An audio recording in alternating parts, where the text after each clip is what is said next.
Dream home లేదా real estate లో best investment కోసం చూస్తున్నారా? చూస్ బృందావనం ప్రాపర్టీస్. అతి తక్కువ ధరలో best investment near highway city and future city. ఈ ప్రసాద్ తెలుసు. ప్రసాద్ అంటే అందరికీ గుర్తొచ్చేది ఏంటి? పెళ్లి కాని ప్రసాద్. మరి ఇన్స్టాగ్రామ్లో తనకంటూ ఒక 3 lakhs సబ్స్క్రైబర్స్ని పెంచుకొని, ఫాలోవర్స్ని పెంచుకొని, మంచిగా కంటెంట్ చేస్తూ ఇన్స్టాలో ఒక ఫేమ్ తెచ్చుకున్న ప్రసాద్ బిగ్ బాస్ అగ్ని పరీక్ష సీజన్ 2లో కూడా తను సెలెక్ట్ అవ్వడం, అక్కడి వరకు వెళ్ళిన తర్వాత కొన్ని రిజెక్షన్స్తో మళ్ళీ బయటికి రావడం జరిగింది. ప్రసాద్ మనతో పాటు స్టూడియోలో ఉన్నారు. తనతో మాట్లాడి పూర్తి డీటెయిల్స్ తెలుసుకుందాం. హాయ్ ప్రసాద్. హాయ్ అక్క, ఎలా ఉన్నారు? నేను బాగున్నాను, నువ్వు ఎలా ఉన్నావు? I'm good. గుడ్ కూడా కాదు, బ్యాడ్. బ్యాడ్ బికాస్ ఆఫ్ అగ్ని పరీక్ష చాలా డిసప్పాయింట్ అయిపోయాను. చాలా డిప్రెషన్ లో కూడా వెళ్ళిపోయాను. అసలు ఏం చేయాలో కూడా తెలియట్లేదు. అంటే అది నా కళ అయితే ఏదో లైట్ తీసుకోవడానికి, కానీ అది నా అమ్మ కళ. అమ్మ కళ నెరవేర్చుదాం అనుకున్నాను, కానీ అవ్వలేదు. అన్ఫార్చునేట్లీ అలా అయిపోయింది. అమ్మ డ్రీమా నువ్వు బిగ్ బాస్ లోకి వెళ్ళడం? ఓకే, యాక్చువల్లీ అమ్మ బిగ్ బాస్ బాగా ఫాలో అవుతుంది అనమాట. సో అమ్మ చెప్పింది నువ్వు కూడా బిగ్ బాస్ లోకి వెళ్ళాలి అని చెప్పి లాస్ట్ సీజన్ నుంచి ట్రై చేయమన్నది. సో లాస్ట్ సీజన్ నాకు ఎలా ట్రై చేయాలని తెలియలేదు. ఈ సీజన్ ట్రై చేశాను. బిగ్ బాస్ అగ్ని పరీక్ష ప్రోమో మా టీవీలో టెలికాస్ట్ అయినప్పుడు కూడా నా ఫోటో ప్రోమోలో వేశారు. ఇంకా హోప్స్ ఎక్కువ పెంచుకున్నాను. ఓకే, నేను ఉంటాను, కన్ఫామ్ గా అగ్ని పరీక్ష స్టేజ్ ఎక్కుతాను అనుకున్నాను. అన్ఫార్చునేట్లీ వాళ్ళు రిజెక్ట్ చేస్తారు. ఎందుకో తెలియదు. అంటే ప్రోమోలో వరకే నన్ను వాడుకున్నారు అనుకుంటా. ప్రోమో తర్వాత అయిపోయింది. ఎందుకు రెడ్స్ ఇచ్చారా, నీకు గ్రీన్స్ ఇచ్చారా? అసలు లేదక్క, నేను స్టేజ్ మీద కూడా వెళ్ళలేదు. నన్ను గ్రూప్ జీడీలో రిజెక్ట్ చేస్తారు. అట్లీస్ట్ ఒక స్టేజ్ మీదకి వెళ్ళేలా ఉండేలా ఉంటే నాకు ఒక చిన్న సాటిస్ఫాక్షన్. ఓకే, ఇక్కడ వరకైనా నేను వెళ్ళాను అనుకునేలాగా నాకు ఒక సాటిస్ఫాక్షన్ అనేది ఉండేది. కానీ ఎందుకు రిజెక్ట్ చేశారో తెలీదు.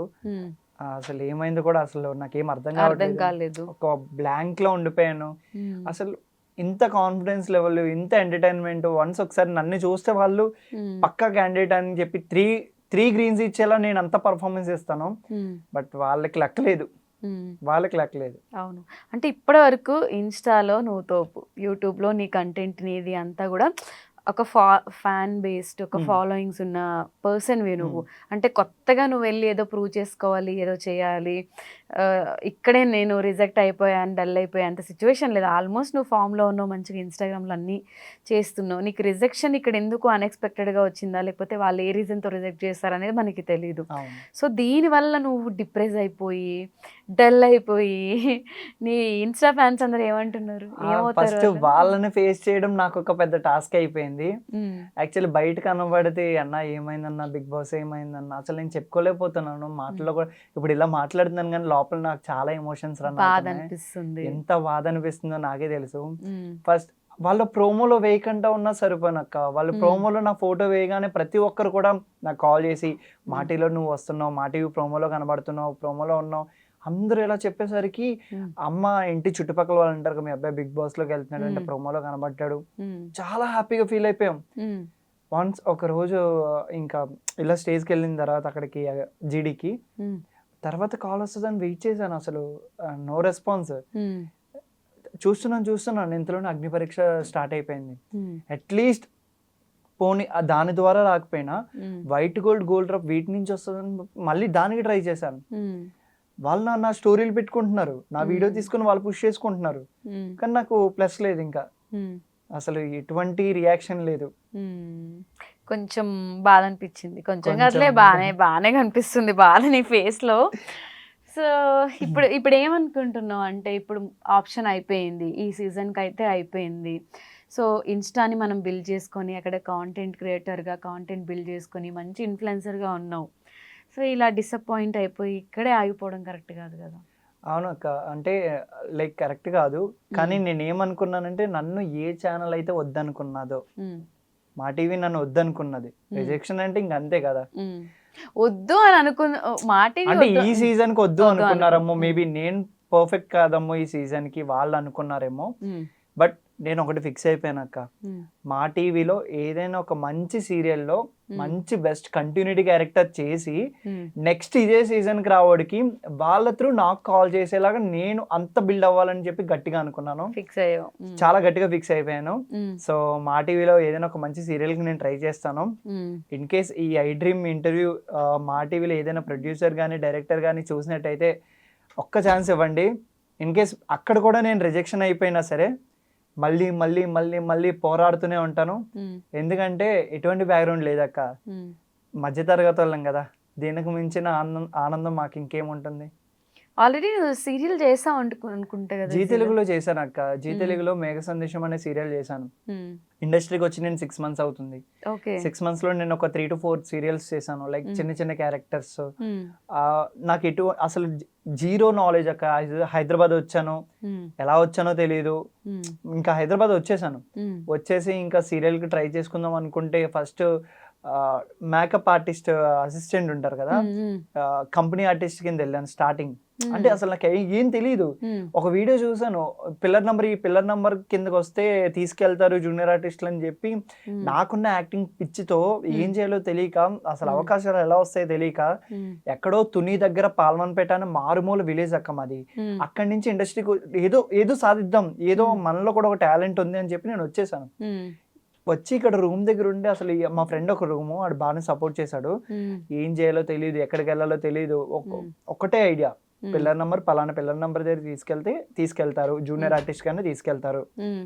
అలా నేను 2 days వెళ్ళాను అక్క. జూనియర్ ఆర్టిస్ట్ కాదు కదా, జూనియర్ ఆర్టిస్ట్లకి తీసుకెళ్లే ఏజెంట్లు కూడా నన్ను అసలు పట్టించుకునేవారే కాదు. అంటే నేను దానికి కూడా పనికిరానా అనిపించింది. జూనియర్ ఆర్టిస్ట్ లైన్ గుంపులుగా ఒక పిల్లర్ నంబర్ దగ్గర ఉండేవారు, నేను వెళ్ళేవాడిని. వెళ్తే అందరిని పలానా అక్కడ నుంచి తీసుకెళ్తే వాళ్ళకి పని ఉంటది, లేకపోతే పని లేదు, ఉండదు. సెలక్షన్ కూడా ఇలా ఓకే ఓకే ఓకే అన్నారు. ఆ 2 days కూడా నేను మార్నింగ్ 4 o'clock వెళ్తే అలాగే వదిలేసేవారు నన్ను. నేను మెయిన్ ఆర్టిస్ట్ కనుక జూనియర్ ఆర్టిస్ట్ గా కూడా పనికిరానా, ఒక మూల నించోడానికి కూడా పనికిరానా, అసలు నా ఫేస్ వాల్యూ ఏంటో నాకు ఏం అర్థం కావట్లేదు, లక్ ఇలాగా నన్ను ఇలా తోసేస్తుందని చెప్పి చాలా ఎమోషనల్ అయిపోయాను. ఇన్ కేస్ అక్కడి నుంచి ఒక అన్న ఇలాగా కంపెనీ ఆర్టిస్ట్ కింద వస్తామంటే వెళ్ళాను. వెళ్తే మామగారు సీరియల్ మా టీవీలో సుహాసిని మ్యామ్ది. సుహాసిని మ్యామ్ వాళ్ళకి కంపెనీ ఆర్టిస్ట్ అనమాట. ఎవరికైనా టచ్ అప్ కావాలంటే చిన్న చిన్న ఆర్టిస్టులు ఉంటారు కదా, సో వాళ్ళకి వెళ్ళి వేసేవాడిని. అప్పుడు డైరెక్టర్ ఒక సీన్, ఒక అమ్మాయిని ర్యాగింగ్ చేయాలి. ర్యాగింగ్ చేసే సీన్ అయితే వాళ్ళు 3-4 ఆర్టిస్టులు ఉన్నారు, నార్మల్ కొత్త ఆర్టిస్టులు, ఎవరో సంథింగ్ నా ఏజ్ వాళ్ళు. చేస్తున్నారు చేయలేకపోతున్నారు, డైరెక్టర్ తిడుతున్నారు వాళ్ళని, ఏం చేయలేకపోతున్నారు, ఏంటి వాట్ ఈస్ వాట్ అని.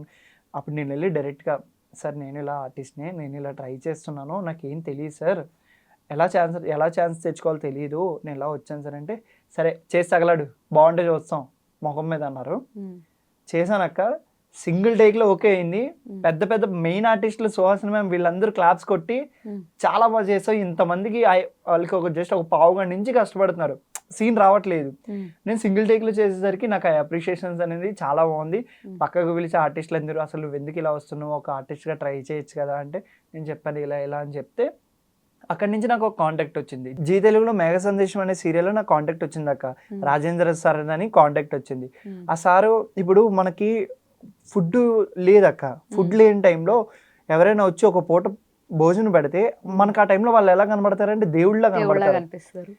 అలాంటి టైంలో నాకు ఎటువంటి ఆపర్చునిటీ లేని టైంలో సార్ దగ్గరికి వెళ్తే సార్ మంచిగా ఒక ఆపర్చునిటీ ఇచ్చారు. ఇలా పబ్ సీన్ ఉంది రావాలి అని చెప్పి రమ్మన్నారు. నా ఫొటోస్ అవి చూసి బాగున్నది, లుక్ బాగున్నావు అని చెప్పి రమ్మన్నారు. వెళ్ళిన తర్వాత అక్కడ ఏమైంది, నా లక్, నా పక్కన ఉన్న క్యారెక్టర్ కి హీరో ఫ్రెండ్ క్యారెక్టర్ అని చెప్పి నన్ను పిలిచారు.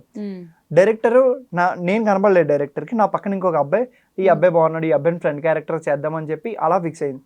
కానీ దేవుడి దయో లేదంటే మా అమ్మ బ్లెస్సింగ్స్ ఉండడం వల్ల తెలీదు, ఎండ్ ఆఫ్ ది డే నేను అక్కడ అబ్బాయితో డిస్కషన్ చేసి, నేను వచ్చాను బ్రో ఫ్రెండ్ క్యారెక్టర్ చేయడానికి, నీకు ఇస్తున్నారు, నాకు ఎటువంటి అవకాశాలు లేవు, ఈ ఒక్క ఛాన్స్, నువ్వు డైలాగ్ చెప్పడం రాదు, ఏదన్నా ఒక మేనేజ్ చేసి నాకు ఇప్పించు బ్రో అని చెప్తే, ఆ బ్రో అన్నాడు, సరే బ్రో నువ్వు ఎంతలా అడుగుతున్నావు, నాకు ఆల్రెడీ వేరే ప్రాజెక్ట్ చేస్తున్నాను, సరే నేను చెప్తాను సార్ నాకు రాదండి అని చెప్పి నాకు ఇస్తే నేను బాగా చెప్పడంతో హీరో ఫ్రెండ్ క్యారెక్టర్ ఫిక్స్ చేశారు. అలాగే నన్ను ఒక 2-3 times అలా నన్ను మళ్ళీ పిలిచారు. అయ్యింది. నెక్స్ట్ ఒక రోజు సిచ్యువేషన్ ఏమైందంటే, నేను వేరే ఒక చిన్న ప్రమోషన్ గానీ వచ్చాను హైదరాబాద్. వస్తే ఇంకా సార్ కాల్ చేశారు, నువ్వు ఇలా రావాలి అర్జెంట్గా, రేపు షూట్ ఉంటుంది, ఇలాగా అది సెలబ్రేషన్ అంటే వెడ్డింగ్ సీన్ అంటే నాకు కాస్ట్యూమ్స్ తెచ్చుకోలేదు నేను. ఏం చేయాలో తెలియదు. కాస్ట్యూమ్స్ బయట కొందామంటే నాకు అంత కొంచెం ఫైనాన్షియల్గా కొంచెం సఫర్ అవుతున్న టైం అది. నార్మల్గా ఉన్న కాస్ట్యూమ్స్ వేసుకుని వెళ్ళిపోయాను. వేసుకుని వెళ్ళిపోతే షూ కూడా లేదు. అక్కడ వాళ్ళు డైరెక్టర్ చూసి షూ వేసేయండి సరిపోద్ది అంటే షూ లేదు, ఏం చేయాలో తెలియట్లేదు. అప్పుడే డైరెక్షన్ టీంలోకి అన్న పని చేస్తే అన్న షూ అన్న ఒక కాసేపు షూ ఇవ్వన్నా షూ వేసుకుంటానని చెప్పి వేసుకొని సీన్ చేస్తున్నప్పుడు ఆయన అసోసియేట్ డైరెక్టర్ తెలియదు, కో డైరెక్టర్ తెలియదు, ఎవరో తెలియదు. ఆర్టిస్టులు అందరూ ఉన్నారు. అందరి ముందు నేను ఇలా నించుంటే ఏయ్ ఎవడరా ఇన్ని తీసుకొచ్చింది, కాగితాలు ఏరుకున్నాడు కన్నా దారుణంగా ఉన్నాడు, ఈడు ఆర్టిస్టరా అని చెప్పి అందరి ముందు తిడుతుంటే మనసులో నేనే మొత్తం మొత్తం చల్లబడిపోయింది. మొత్తం బాడీ అంతా కూల్ అయిపోయింది. అంతమంది ముందు అందరూ నన్నే చూస్తున్నారు. ఏం చెయ్యాలో అర్థం కాలేదు సిచ్యువేషన్. లిటరల్లీ ఆ 5 seconds సూసైడ్ అటెంప్ట్ వరకు వెళ్ళిపోదాం అన్న థాట్ నా మైండ్లో రన్ అయింది. కానీ నాకు నేను మళ్ళీ ఓకే ఇది నా గోల్, ఇది నా ప్యాషన్. పెద్దోళ్ళు తిట్టినా సరే ఏం అవ్వదు, మనకు మనం నేర్చుకుంటాం. సరే ఇప్పుడు ఆయనకు నచ్చలేదు అనుకుంటే ఓకే తర్వాత మళ్ళీ చేద్దాం అని చెప్పిన తర్వాత ఆ సీరియల్లో చెర్రీ అన్న అని ఉంటాడు. అన్న హీరో బ్రదర్ క్యారెక్టర్. అన్న వచ్చి సార్ అదేంటి అలా మాట్లాడుతున్నారు, తనే ఛానల్ వాళ్ళు కూడా ఫిక్స్ చేశారు హీరో ఫ్రెండ్ క్యారెక్టర్ కింద అంటే సర్లే చెయ్యండి అని చెప్పి అప్పుడు హెయిర్ స్టైలిస్ట్ దగ్గరికి వెళ్ళి హెయిర్ సెట్ చేసుకొని వచ్చిన తర్వాత ఇంకా అలా అయింది. చాలా ఫేస్ చేశాను నాకు ఇండస్ట్రీలో నేను వచ్చే 6 months కూడా. కానీ బయట ఉన్న వాళ్ళకి ఎవరికి తెలియదు, ఏం మాట్లాడతారో తెలియదు, మన కష్టాలు తెలియవు. సోషల్ మీడియాలో కూడా స్టార్టింగ్ నాకు అంత ఫాలోయింగ్ ఏం లేకపోను. కానీ ఎప్పుడైతే తండేల్ మూవీ వచ్చిందో నేను ఒక్కసారిగా హైప్ అయ్యాను. థియేటర్లో తండేల్ మూవీ చూస్తూ సాంగ్స్ పాడడం కానీ అరుపులు అరవడం కానీ ఇవన్నీ చేస్తూ ఉంటే 2 days 1 lakh followers అలా గ్రోత్ అయింది అక్క. మంచిగా అక్కడి నుంచి నాకు మంచి పుషప్. అంటే నేను మొత్తం ఎక్కువ థియేటర్ కంటెంట్ చేస్తాను అక్క. థియేటర్లోకి వెళ్ళి వీడియోస్ చేయడం, డాన్స్ చేయడం, హుక్ స్టెప్ చేయడం ఇలా చేస్తూ ఉంటాను. మొత్తానికి నీకంటూ ఒక ఐడెంటిటీ క్రియేట్ చేసుకున్నావు. ఇప్పుడు ఏమన్నా సీరియల్స్ ప్రాజెక్ట్స్ వచ్చాయా నీకు? లేదక్క నేను ట్రై చేస్తున్నాను. నాకు అసలు ఆపర్చునిటీ రావడం కూడా కష్టం అవుతుంది. చాలా మంది మేనేజర్స్ కి నా ఫొటోస్ పెట్టి సార్ ఒక్క ఛాన్స్ ఉంటే ఇవ్వండి, నేను ఇలా ఇన్స్టా ఇన్ఫ్లుయెన్సర్ యూట్యూబర్ ఇలా నేను బిల్డ్ చేసుకుని సార్ నా ప్రొఫైల్. ప్రతి ఒక్కరు నువ్వు చూడడానికి చాలా బాగున్నావు అమ్మా, ఆ ఆపర్చునిటీ సరే చెప్తాం ఆఫీస్లోకి వెళ్తా చెప్తాం, ప్రతిదానికి వెళ్తా చెప్తాం, చూస్తాం, ఎవ్వరూ రెస్పాండ్ అవ్వరు అక్క. నాకు అక్కడే బాధ అనిపిస్తుంది. ఒకప్పుడు నేను ఏమనుకునేవాడిని అంటే మనం సోషల్ మీడియాని బిల్డ్ చేసుకుంటే మన దగ్గరికి ఆపర్చునిటీలు వెళ్తాయి, ఆ ఆపర్చునిటీస్ వస్తాయి, వాళ్ళ దగ్గరికి మనం వెళ్ళం కదా అని నేను అనుకున్నాను. చాలా మంది అలానే అనుకుంటారు. కానీ ఫ్యాక్ట్ ఏంటంటే మన రీల్స్ డైరెక్టర్స్ ప్రొడ్యూసర్స్ చూస్తారు, స్క్రోల్ చేస్తారు, చూసినంత వరకే ఆపర్చునిటీ మన దగ్గరికి రాదు. అలా ఫిక్స్ అయ్యడం రియాలిటీ చూసిన తర్వాత నాకు అర్థమైంది. సర్లే మనకంటూ ఒక రోజు వస్తుంది, ఆ రోజు వచ్చినప్పుడు చూద్దాం అనుకునేలా ఉండిపోయాను. ఇంకా అసలు నీ క్వాలిఫికేషన్, నీ బ్యాక్గ్రౌండ్ ఏంటి? వైజాగ్లో doctor V S Krishna government degree కాలేజ్లో నేను ఇంటర్ డిగ్రీ 2 అక్కడే ఫినిష్ చేశాను. సో ప్రెసెంట్ నా గ్రాడ్యుయేట్ కంప్లీట్ అనమాట. అయిన తర్వాత నేను ఈ ఇండస్ట్రీలోకి వచ్చాను. నెక్స్ట్ నా బ్యాక్గ్రౌండ్ అంటే చాలా పూర్ బిలో మిడిల్ క్లాస్ అక్క నాది. అక్క పెళ్లి కోసం కొన్ని అప్పుల వల్ల మా సొంతంగా కట్టుకునే ఇల్లు కూడా అమ్మేసుకున్నాం రీసెంట్లీ. అండ్ నా లైఫ్లో ఇది చెప్పచ్చో చెప్పకూడదో తెలీదు, మమ్మీ డాడీ డివోర్స్డ్ అక్క రీసెంట్లీ. నేను ఇంత ఏజ్కి వచ్చిన తర్వాతే డివోర్స్డ్. ఓకే. అది కూడా ఎలా అంటే డాడీ సైడ్ వాళ్ళు, డాడీ చాలా చాలా ఇబ్బంది. అంటే లైక్ ఎలా అంటే డాడీ ఫుల్ డ్రింకింగ్ పర్సన్ అక్క. ఇంట్ల మీదకి వచ్చి రాత్రి అమ్మని నన్ను కొట్టడం, తిట్టడం, కత్తులతో దాడులు, ఇవన్నీ చాలా ఫేస్ చేశాను అక్క నా లైఫ్లో సిచ్యువేషన్స్ అన్ని. ఆల్రెడీ ఆ స్టేజ్ దాటావు. అబ్బాయిలు అంత ఈజీగా ఏడవరు అంటారు, కానీ చాలా మంది ఇదే అంటారు. అబ్బాయిలకి ఎమోషన్స్ ఉండవు అక్క? ఉంటాయి, కానీ నువ్వు అదే చెప్తున్నా, అంత ఈజీగా ఏడవరు, ఎంత బాధ ఉన్నా లోపల పెట్టుకుంటారని అంటారు. బట్ ఎంత పెయిన్ ఉంటే నువ్వు ఇప్పుడు ఏడుస్తున్నావు. చాలా మంది వాళ్ళ నాన్నలతో స్టేటస్లు పెడతారు ఫాదర్స్ డేకి, బాగా ఫ్రెండ్స్ కేటగిరీలో. సర్లే, ఇన్ కేస్ ఫర్దర్గా నేను కూడా ఫాదర్ అవుతాను, కానీ నా బేబీస్కి, నాకు పుట్టబోయే పిల్లలకి అలాంటి లైఫ్ ఇవ్వద్దు అనుకుంటాను అంతే. ఇంకా స్ట్రాంగ్. నాకు ఎవరైనా ఏడిస్తే నాకు ఏడుపు వస్తుంది, ఏడవకు ప్లీజ్. కానీ అమ్మ చాలా కష్టపడింది అక్క.